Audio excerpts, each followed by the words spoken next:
Hello again, it's Crew Call here on the Motor Racing Network, taking you into the garage and talking to the folks that make the race cars go around the racetrack. We are so glad that you have joined us. Steve Post, pit reporter for Motor Racing Network, joined by Todd Gordon. Before we even get started here, make sure you like, share, subscribe. Do all of those things so that everybody else who loves this kind of programming will get a chance to check out Crew Call. So, Todd Gordon and Steve Post here. How are you, Todd? How's things? I'm good. Coming off a great weekend of racing at Worldwide Technology Raceway.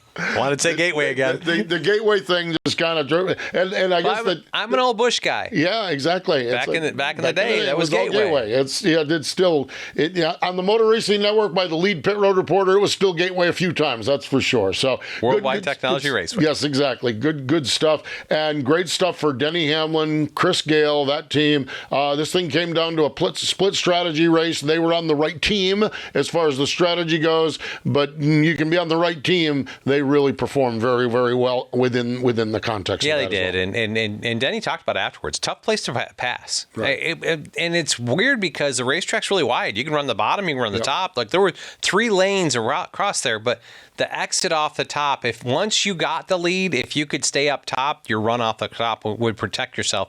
We saw Denny and Joey both kind of protect themselves and race each other about it. A pretty good race. Kudos to Denny and the 11 team. They got the win. They worked their way forward. I'm probably going to go a little back one spot. How about Chase Briscoe and James Small? What a recovery! Not only. I mean, they swept the weekend at Darlington. Yes. Both stages and the win. Right. Went and got stage 1 win here, too. That's another playoff point. Right. Everybody talks about, you can coast. Well, no, there's playoff points to get. They don't have the stack of playoff. They aren't Connor Zilic. Right, exactly, yeah, exactly. Well, I think that going back to Darlington, they came in with 10 playoff points, and they left with 17. Now they've got 18. Exactly. And I think just this team, since the win at Pocono, right, they're playing free. They're confident. I'm impressed with what they've done. Joe Gibbs Racing as a whole has had speed, and really, I want to take that. It's larger than that. Toyota as a whole has had speed. Yeah, no doubt about it. It's impressive what not only the JGR cars, the 23, Bubba Wallace. Plus 50 the cut line. I'm going to own it up to it. Late shift we tried to. I wondered if the lawsuit was going to impact this team. It hasn't. They've been the best car. 23 car. Bubba Wallace has been the best car at 2311. Yeah, they've been there's a lot really rock solid. There really is. Going into the weekend, Hendrick Motorsports, their terrible performance at Darlington, and we kind of know this short track, flat track is the Achilles heel. This is kind of weird, though, because the aerodynamic package at Gateway is the intermediate package. No matter what, take the Darlington thing out of it, okay? Chase Elliott finished 3rd. William Byron, I'm wondering what's going on there. Kyle Larson was on the backside of that strategy thing we talked about, led 52 laps, finished 12th. They had a pretty good bounce back after a rough night at Darlington. Yeah, they did. I don't know how much you can take this forward. That's the question. You talk about it, and I mean that's the caveat. We talk about our short track package. Well, our short track package has much less downforce with a simple diffuser, not that whole carbon piece. Gateway, we run the intermediate aero package. Bristol will run that intermediate aero package. Dover will run that intermediate aero package. It's kind of speed separated. So I don't know. I would have expected Hendrick Motorsports to look good here. Kyle Larson went and did the tire test. Yes. When teams, when we've seen Joey Logano go do tire tests, they usually, and by the way, they did New Hampshire, so we'll see what happens in the playoff race there. I just feel like teams, because there's so little testing, it's an opportunity for them to really find a good step forward, for these guys, and they kind of put some things together. They're still not at the Toyota level. No, they're not. They're not there yet. As you look at it, and that's the part that's impressive to me, and it makes me wonder if it's power, because it's across the Toyota teams. Right. And when you look at it, I could almost say if it were 2311 and JGR, okay, JGR has figured something out. Technical Alliance, those two work together. It's all the Toyota teams. Legacy Motor Club has become a top 5 contender the last 2 races. Both cars. Yes. They're running up there. It's impressive. Their numbers are absolutely amazing when you look at Legacy Motor Club. The history of the team, 9 top 5 finishes, 7 this year. The last 6 starts, the last 3 races, 3 top 5s between Daytona, Darlington, and Worldwide Technology. Only 1 finish outside of the top 20 in the last 6 collective starts between those 2 teams. Really cool what's going on at Legacy Motor Club, and well, that's where we're going here today.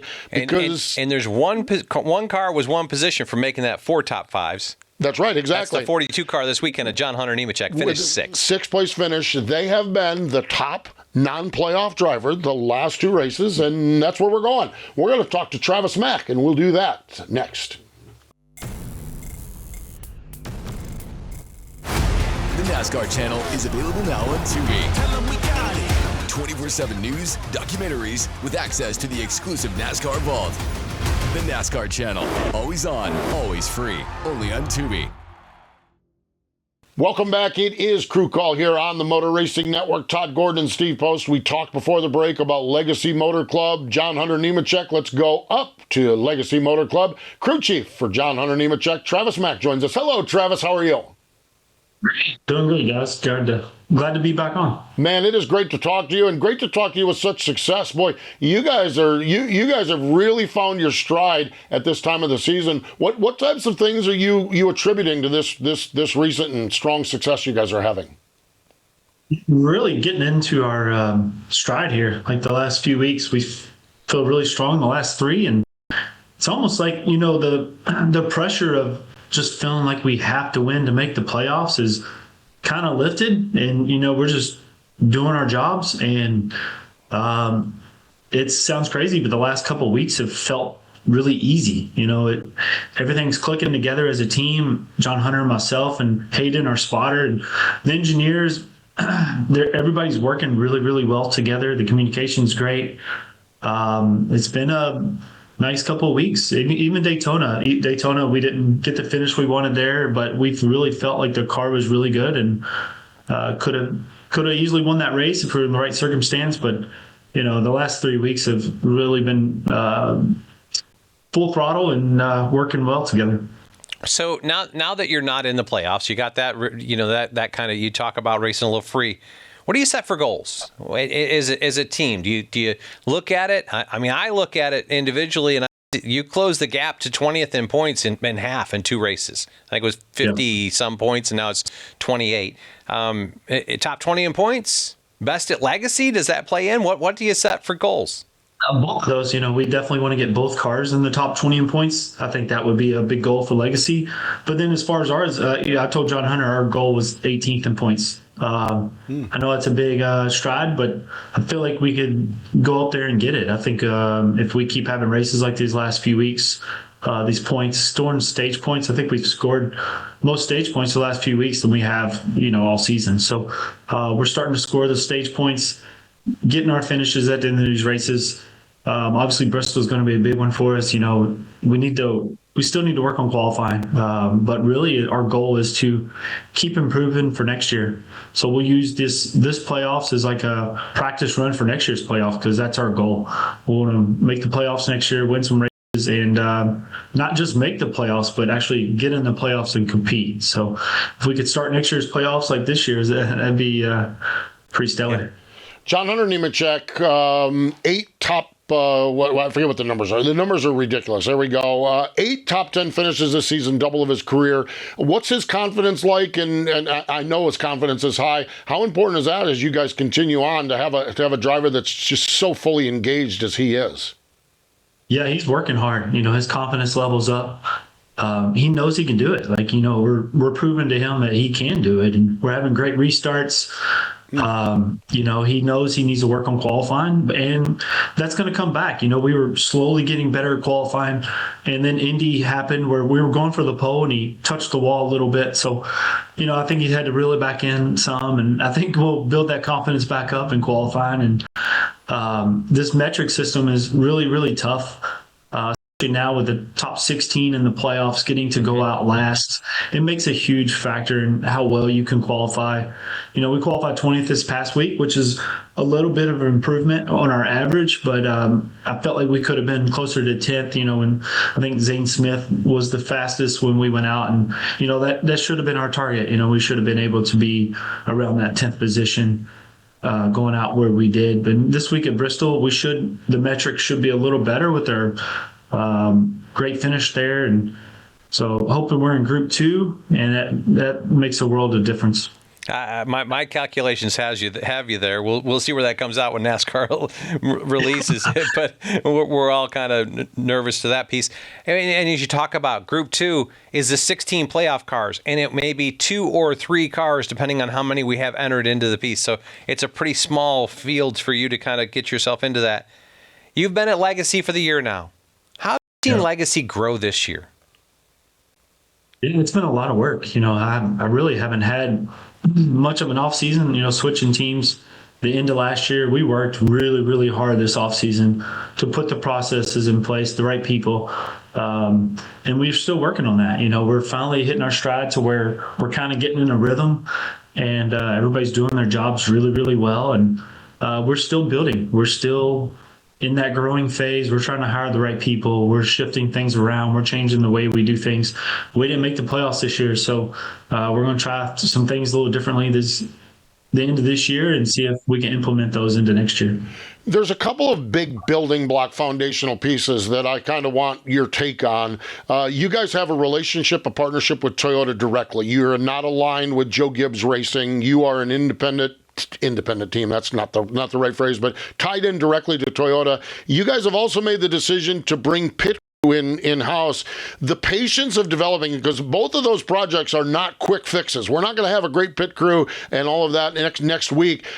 Your patience in that versus the results you're getting now, just how are those two programs evolving? Yeah.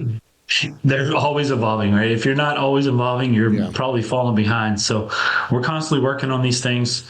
Toyota's been great for us. They're really working hard with us, and we're kind of developing all the tools with Toyota as we speak. I think when you look at Gibbs as a Toyota company, well, Gibbs owns a lot of their own tools. And with Legacy coming in with Toyota, we're kind of developing those tools together alongside each other, and really working hard to just keep improving, keep making our sim tools better.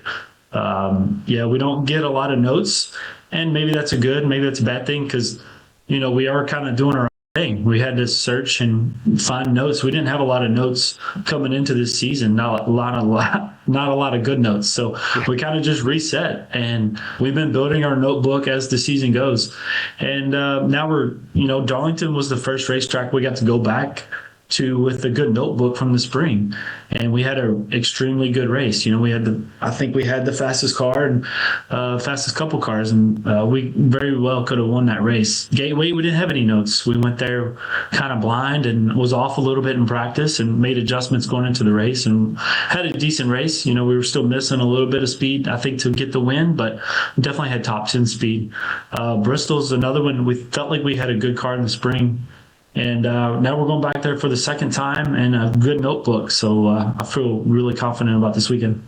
So I talked to John Hunter this week on Sirius, and he talked about he really felt like you guys had a good handle on the intermediate aero package. Does that apply to Bristol, since isn't it? I mean, Bristol's kind of that morph in between. It's not a short track, but it's the intermediate aero package. How does that apply in your kind of knowledge of what's going forward? I mean, I think it does. I hope it does, because Gateway was the intermediate package, and we kind of carried that speed there as well. And so we're really, really working hard on our short track package with the road courses as well, trying to understand what we're missing there. Because how come what we're doing at intermediates is not working at short tracks? Are we thinking about it wrong, or what is it we're looking at that isn't pushing us the right direction at short tracks and road courses? So we're looking at everything there, trying to understand the problem in that area. And Loudon will be the first track we could try to improve on, because we had a really good Iowa race. We felt like Iowa was probably our best race so far. Then we went to Richmond and struggled. So we're still trying to understand what we hit right at Iowa and what we missed at Richmond. A lot of people can struggle at Richmond. That seems like that racetrack is that way. Yep. New tire at Bristol this weekend. Continued speculation on what the wear will be like. How aggressive will teams be on setups? Oh, man. Yeah, that's a good question. We just we were just meeting about that, trying to think about, what in the spring we went there with the same view, right? Thinking the tire was going to wear out. We weren't going to make it 50 laps. And everybody's kind of riding there at the beginning. And next thing you know, the 5 cars lapping the field and like, we got to go. We got to, it was a little late to the game there. And the way he's able to read the track, I guess, he just took off and gambled, and it paid off for him there. And in the end, we didn't have any tire issues at Spring Bristol. So we're not sure what we're going to get this time. There's a lot of speculation that we're not going to be able to run 30 laps in practice. So a lot of eyes are going to be on the racetrack, on the tire, that first practice session in Bristol, and we'll be ready to adjust for whatever we need. How much can you adjust at the racetrack? I mean, I feel like camber is the biggest thing, and you can't adjust that once you've been through tech. So that almost has to be a Tuesday, Wednesday decision, doesn't it? Yeah, that's the decision we were just making because in the spring we kind of went that direction of taking less camber out and doing all the things for tire wear, and we get there and we didn't have the tire wear, and we're thinking like, we gave up a lot of grip and speed because we kind of went conservative, trying to help tire wear. So now we're kind of had the same conversation going on for this fall race. One of the things that always strikes me when I ask this a lot when we go to Bristol, things happen very quickly there. Caution comes out, and yeah, I know there's a few laps, but it seems like about 12 seconds, and you're at the entrance of pit road. How conscious are you of that? Do you have a little powwow with Hunter Nemechek with your spotter on that, just to make sure you guys are all tidied up and ready to go because things do happen so quick there? Yeah, it does. We talk about our how we discuss things, and when a caution comes out, we have to discuss it super quickly, short and sweet on the radio, and get off the radio. Hayden's got to say what he needs to say and get off the radio so John Hunter and I can have our conversation, and we're constantly working on that communication. We had a meeting last week with a sports therapist out at TRD with Hayden and myself and John Hunter, and we worked through a lot of things, and we discussed Darlington and what we could have done better. And in those stressful situations, what does John Hunter want to hear in the car? Does he want to hear like, hey, back it down? At the end of the race, we're running fourth. We had the fastest car all day. We felt like we could have won the race if we put ourselves in the right situation. But with 20 to go, you could kind of feel the race of, we're not going to pass these guys unless they make a mistake. So let's not make a mistake and ruin our day by hitting the wall, running fourth place. So in those situations, what can we tell John Hunter with 20 laps to go to kind of dial it down a notch? Don't drive at 110%, bend a toe link and ruin our day. Let's, nice and easy. Does he want to hear calm down? Does he want to hear, run 95%? So just going through all those things, what he wants to hear in the car in those stressful situations. You talk about meeting with a sports specialist and dealing with that communication. Is it different sitting in the session than it is on the racetrack too? How do you account for the heat of the battle? Because what he tells you on Tuesday he might like, maybe in the heat of the battle it doesn't. How do you account for that in a session like that?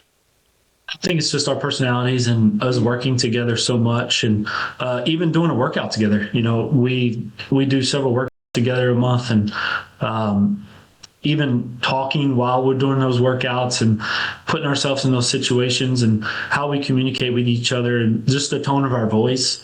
I think the more we work together and as the year goes, we've gotten better with each other in those situations. And I could hear when his heart rate is elevated and when he's excited, and he could hear my voice when I'm calm and I'm confident with my calls. In Darlington, that first stage when he heard my voice that we were going to run along and everybody else was pitting, and he had 100% confidence that we could do it, and he didn't question it. He just did what he needed to do in the race car, and it paid out in the end. I'm sure at the time, even from my point of view, it didn't feel like it was going to play out, but in the end, it worked out well, and those are the confidence we have to have in each other. Yeah, that was a great call that brought you 30 at the 9th that scored stage points in stage one. It's rare that somebody starting in the 30s scored stage 1 points. So an impressive call there. Getting back to the communication piece at Bristol and some of the pieces that, just how fast it is. There's been an analogy of flying fighter jets in a gymnasium, right? Stuff happens in a hurry. Does that affect how you pit pit selection on pit road, to me, I would put a bias to being on the front stretch just to buy myself a little more time to digest. Yeah. Oh, man. That comes down to qualifying, and with as many pit stops as we're predicting this weekend with the tire fall off, and, a good pit selection is going to be huge for us. So, yeah, I've had that pit stall 43 at Bristol before, and it is hectic. It is quick. They are coming in really quick. So, yeah, ideally I had pit box 1, and I got all the time in the world to think about it. And that comes down to I could watch other guys on the backstretch if they're taking rights, if they're taking 4 before I even get to my pit stall. So that is a huge factor in our pit selection. Travis, we are grateful for the time. We love following along with what's going on up there at Legacy Motor Club, and congratulations on the success. Thanks for joining us here on Crew Call, and we can't wait to see what you have Saturday night up at Bristol. Thanks, guys. Yeah, let's get back on here after we win a race. There we go. Awesome. All right, we'll do that. That sounds good. Travis Mack, crew chief for John Hunter Nemechek, joining us here on Crew Call. Stay with us. More in just a moment. 3, 2, 1. Start your engine. The NASCAR channel is streaming now, exclusively on Tubi. Tell them we got it. Go deeper into NASCAR with 24/7 news, documentaries, and explore the vault of timeless NASCAR stories and unforgettable races. From crushing defeats to the thrill of victory. Go, baby. The NASCAR channel, always on, always free. Only on Tubi. Welcome back. It is Crew Call here on the Motor Racing Network. Todd Gordon and Steve Post and Legacy Motor Club. What a story. What a program Jimmy Johnson is putting together up there. And honestly, he's done it with 2 kind of journeyman drivers as well with Eric Jones and John Hunter Nemechek. Eric's had some success along the way. I think Eric is a journeyman driver that in the right situation could be a rock star. John Hunter's a journeyman driver that seems to be getting to a pretty good spot there as well. But I think that's been fascinating to watch that team develop. And Toyota's had a lot of belief in John Hunter. Yes, they have. I mean, if you look And at they- it, Toyota right, kind of that backed was- him back into the trucks. When he went to the trucks. Yeah, you're right about that. Like John Hunter is married to the hip to Toyota. And I think that's part of where this is. And I feel like he's getting it. Yeah. I feel like racing's slowing down a little bit for him. He's had speed, and just it's been a question of when does it fall apart. We've not seen that this year. I think he and Travis Mack this year have been the kind of steady force of Legacy Motor Club. Which is that communication, which is that when you're running 4th spot, don't tear the wall down in a battle you're not going to win. Yes. I think that's really good stuff, which is what Travis was sharing with us. All right, Todd, it's Bristol, baby. Cutoff race to the playoffs. We talked to Travis about all the variables going in. So all the variables, everyone's going to have to deal with them. But the cutoff race to the playoffs, we've got Austin Dillon, Shane Van Gisbergen, Alex Bowman, and Josh Berry out now. What's your take? What do you think we're going to see on Saturday night? I think those are the 4 that end up out. Do you? Yeah. I do, but you never know what happens. I just when you look at this piece, it kind of ends up being that way. If you look at it, Austin Cindric 11 points ahead of Austin Dillon. Depends on how qualifying goes. I mean, stage points could be the breaker of something like this, but I really feel like Austin Cindric should run pretty well here. Penske's had a pretty good handle on Bristol. Yeah. He's in that camp. When you look at this, I mean, the Toyotas have been phenomenal. The question mark we just talked with Travis Mack about, how aggressive are you going to be on tire, on camber? Because camber, just the more you lay that tire in, the more turn that car has. Right. So the better that car is, that's a speed knob. It's really, really good until it's really, really bad. Yes, we had. I'll go back and give the piece. Ryan Newman went on a tear of winning poles back in the early 2000s, and I remember Mike Nelson, who was 2 levels above me at Team Penske. He was an engineer for him back then. They got on the camber kick, and they were on the camber kick so big that they set a track record on lap 1 qualifying and blew a right front tire on lap 2. Sure, yeah, that's how close they were. So that's a knob that all these teams have to figure out during the week. Yeah. You don't get to change that once you get to racetrack because inspection happens. So we'll see where everybody plays out here. That's going to be the piece that maybe moves somebody in this piece, or you have, the Springs pole winner was Alex Bowman. Jeez. Yeah. And now he and Blake have had speed. They've just failed in execution. Yeah. They've had pit issues, speeding penalties. The first two races just weren't prepared for a gun failure. Had a jack go down last weekend. Just they've had execution issues. If they could execute, I think I could paint a picture where I find them in victory lane. And if they do, then we got a mess. well, then we've got excitement. No, I understand that. A mess because you have Joey Logano, Ross Chastain, and Austin Cindric within 10 points of each other above the cut line. Yes. You get Bowman or Josh Berry. We'll see what happens. Josh Berry's pretty good short track racer. He is a good short track racer, and two kind of unfortunate situations. Oh, dear God. Obviously, I talked to Miles Stanley after the Darlington piece. There was an error in how final adjustments happened there. Bottomed the race car out. And That's not a Josh Berry thing, and Miles was upset about it, and it just mistakes happen. You got to identify them, figure out how to. And then last weekend, I think, he checked up for trying to make a move and didn't realize that Chase got underneath him and cost him there. But Josh, pretty good racer. So I mean, could you? Yeah, I mean, Austin Dillon has figured out how to win races in high pressure times. We've seen him win cutoff races at Daytona. We've seen him. Richmond win.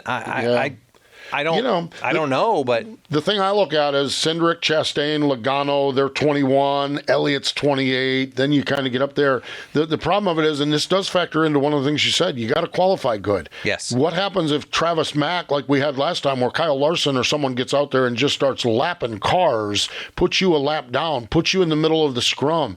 Something happens like happened to Ryan Blaney at Darlington. You get behind, something happens in front of you, and the next thing you know, you're sliding down the racetrack into the wall. Yes. That 11 points, that 19 points, that 21 points becomes a little concerning if you're one of those teams. There's 20 stage points out there. Yes. Not being able to get stage points and somebody else finishing fifth in two of them can close you, 12 points on you. So it's not a foregone conclusion. This place, as we talked about the piece with Travis Mack, fighter jets in a gymnasium. It is. Things happen in a hurry. Mistakes happen. It's going to be exciting to see where this plays out and how aggressive all these teams are in their setups, leaving the shop, and where they have speed. Yeah, I'm with you. If someone forced me to pick the four that are going home after this round, I think it's the four that are back there now. But I'm not putting a lot of money down on it in Vegas because this is NASCAR racing, and boy, I'm telling you what, watch this, as like they say. It's going to be fascinating. Yeah, you look at it, and I feel like Joey, Ross, and Austin need to have solid days. Yes, they just lead lap finishes, and they're probably going to be fine, unless there's an outside winner. Alex Bowman, a Josh Berry, a Shane Van Gisbergen, or Austin Dillon. But outside of that, those three just blue-collar days. Don't put yourself in jeopardy. And if one of those guys has a problem, it's going to be nail-biting time. Really, truly is. NASCAR Craftsman Truck Series playoff racing on Thursday night. The NASCAR Radio Network has that coverage. Friday night, it's the NASCAR Xfinity Series. Performance Racing Network, their first race of the playoffs. And round number 3, the elimination round for the NASCAR Cup Series on Saturday night. Performance Racing Network has the call there as well. We have a lot to offer you here on Motor Racing Network. NASCAR Live, our Tuesday night tradition. NASCAR Live wide open because, well, we can't fit everything into NASCAR Live Tuesday night, so we have a podcast that drops Thursday. NASCAR Coast to Coast, where Chris Wilner talks to the stars of the short track, and the NASCAR Roots program, Wing Nation, where we talk sprint cars, and of course this program, Crew Call. So you can find all of these shows on Motor Racing Network and all of the podcast platforms. He's Todd Gordon. I'm Steve Post. We appreciate you joining us. Thanks to Travis Mack as well for joining us up at Legacy Motor Clubs. This is Crew Call here on the Motor Racing Network.